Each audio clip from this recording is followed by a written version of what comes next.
इस बार आपको पार्टी का टिकट नहीं मिलने वाला। अरे टिकट कैसे? अरे क्या कर रहे हो? अरे टिकट तो टेंडर से मिलता है, पैसे दो और टिकट ले जाओ। टेंडर से टिकट तो मिल जाएगा, वोट कहाँ से लाओगे? वो कौन देगा? आज तक तुम जनता के लिए कुछ किया ही नहीं, हमेशा धींगा मस्ती। जितनी बार तुम जीते हो बोगस वोट से जीते हो, अब के बाद नहीं मिलने वाला बोगस अरे वोट। कैसे वोट नहीं देगी है? जनता वोट देगी और मेरे पैरों में गिर कर देगी।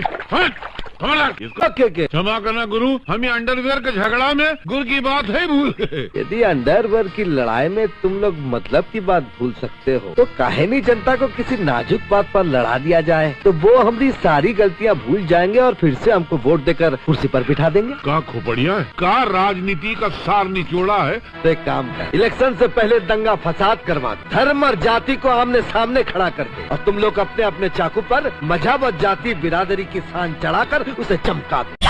हम आपके साथ है बेटा। नहीं बेटा।